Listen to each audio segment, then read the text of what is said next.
Hello សួស្តីបងប្អូនទាំងអស់គ្នាឥឡូវយើងមកជួយជាមួយនឹងខ្ញុំទៀតហើយឈ្មោះថា Apple ឥឡូវយើងសរសេរពីសិក្សាសង្គមតាយើងឥឡូវយើងមករៀនសភៅឲ្យមុនដំបូងយើងដកកាបូបបិច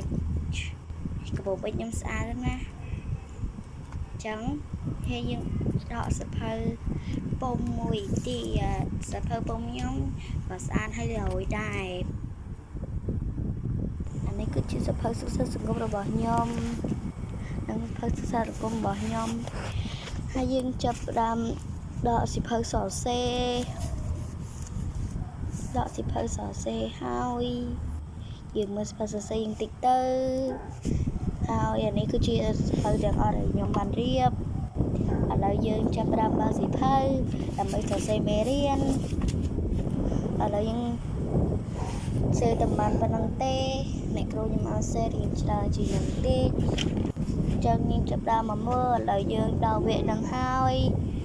អ្នកគ្រូខ្ញុំឲ្យកូពីកន្លែងនេះរហូតកន្លែងនេះរហូតដល់កន្លែងហ្នឹងរហូតដល់កន្លែងចុងក្រោយគេនឹងវាកត់យើងច្រើនដែរ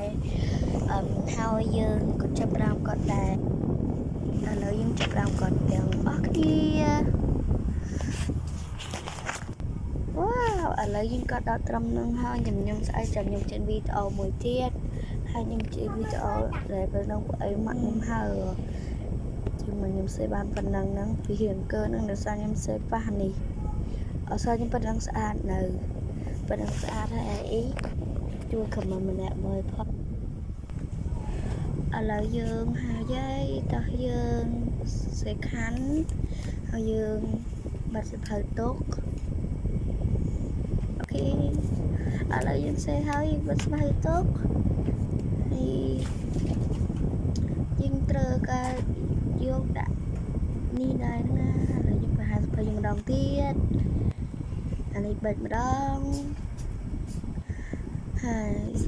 នេះកាបូបបិចហើយនេះគឺជាសភៅពុំគឺស្អាតឬអត់នេះគឺជារបស់នេះគឺជាកាបូបបិចភៅពុំយើងរូតអត់ចេញសោះរូតអត់ចេញហ្មងរូតអត់ចេញឥឡូវយើងរូតចេញទេចាយើងទុកកតាបហើយយើងមកមើលតុកមក1 2 3 Let's go ឥឡូវតុកយើងបានរៀបហើយយើងមកបង្ហាញពីតុកតាយើងមួយទៀតតែយើងនេះគឺជាតុកតាដែលគ្រូកតារបស់ខ្ញុំ